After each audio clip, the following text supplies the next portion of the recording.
Hi, happy Earth Day. Today is the annual event to demonstrate environmental protection. But for me, every day is a good day to be planting the seeds and fostering the future. Well, in honor of today, if you haven't been on a computer to look up anything, make sure you go over to Google. They have a very cool interactive doodle with one of the smallest and one of the most important creatures, the bee. And in honor of today being Earth Day and Google's recognition of the bee, I wanted to read to you today the book called Beekeepers, which is by Linda Oatman High and illustrated by Doug. I hope I'm pronouncing this right. It's either Chaike or Chaika, but his name is right there.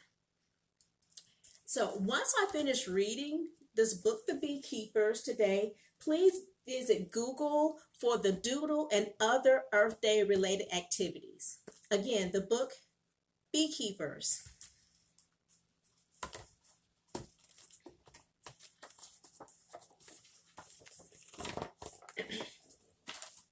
We dress long sleeve white coveralls, boots, gloves, and straw hats with veils of mesh.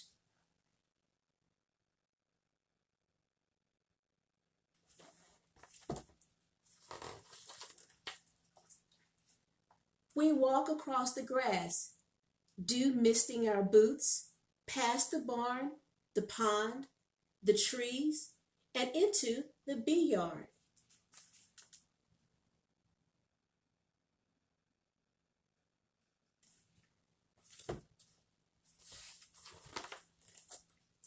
The wooden hives are stacked high, fronts facing the sun, backs to the barn, with a brick on each hive.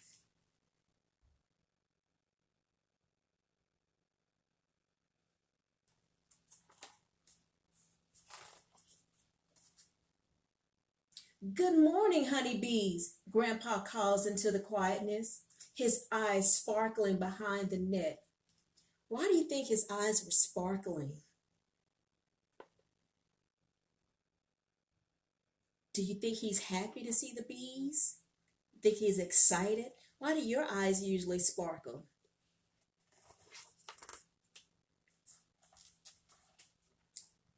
I look up and see pods of pollen, purple and pink, yellow and orange, blue and red and green, gathered from springtime flowers and trees, clinging to some of the bees.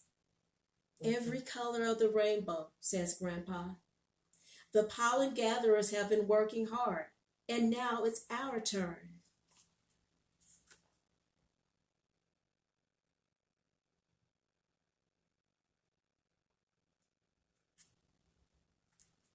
It's their turn for what? What do you think they're going to be doing? Let's find out.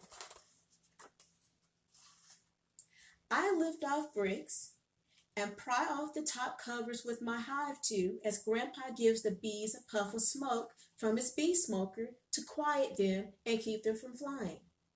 Remember September? Grandpa asked. All the bricks standing on end? And July, I chime.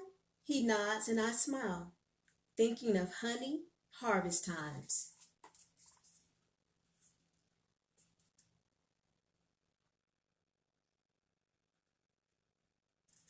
Have any of you tasted honey? Ever had it on a nice hot biscuit? Mm. I close my eyes, seeing the clear honey in the combs, capped with snow white wax. I take a deep breath, remembering the sweet smell of spun honey. Best open your eyes, Grandpa whispers. There's a swarm starting.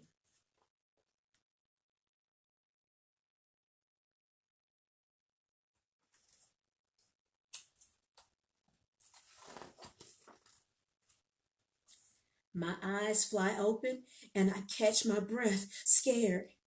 The sky darkens and buzzing fills my ears, making my head spin. Grandpa chuckles softly. eyes to the sky. Beautiful, he whispers. The hum of the bee's wings grows louder and louder, and my heart races with the sound. How many of you have ever heard bees buzzing before? What's that sound? Can you make the sound of a bee?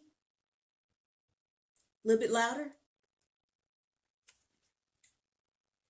Look at all those bees flying around.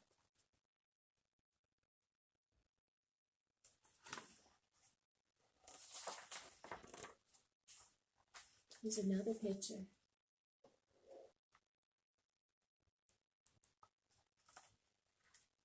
Standing still, I hardly dare to breathe as the bees twirl down like a tornado, swirling and whirling every which way above Grandpa and me, then clustering on the branch of the tree.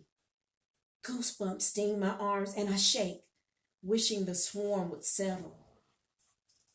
Grinning, Grandpa grabs his swarm gathering tool, a long pole with a hook on the end, and an empty hive to place beneath the swarm. He hands me the pole. Dislodge the swarm, he says. My heart flies into my throat. Now, wait a minute. Did her heart really go in there? No, just, you know how you get really scared and you have to swallow real hard because you're nervous? Yeah. Bringing down the bees has always been Grandpa's job. What if they don't come? I ask, trembling. Grandpa smiles. They'll come, he says. Sounds like this person is nervous, but Grandpa is doing a good job of reassuring them. I take a deep breath, then hoist the pole into the cloud of bees. Slowly, I pull down the branch, shake it, and a mass of bees plops down. The swarm swirls around, and soon, thousands of bees are facing the hives, heads bowed down and tails held high. I sneak a glance at Grandpa and grin as the bees zoom into the hives. Grandpa reaches over and takes the pole, propping it against the fence. Their new home, he says, as we watch the bees.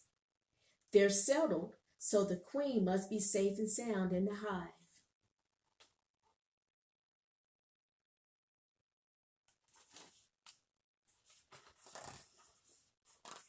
We leave the bee yard, walking past the trees, the pond, the barn. A swarm in May is worth a load of hay, says Grandpa as we walk. A swarm in June is worth a silver spoon, I say. A swarm in July isn't worth a fly, we say together, laughing.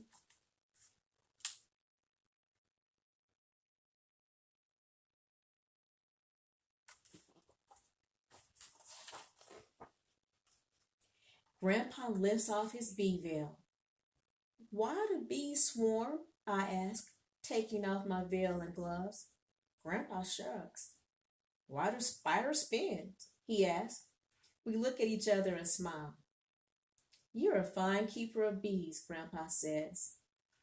First honey chunk of the season is all yours. I nod, proud, as we walk up the porch steps and into the house.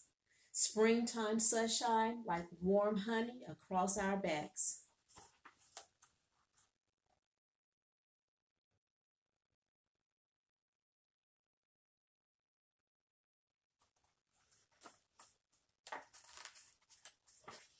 The end. And you see some more bees on the back too.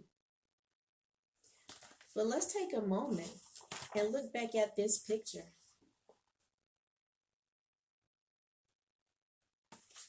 It's the same picture that's on the cover of our book.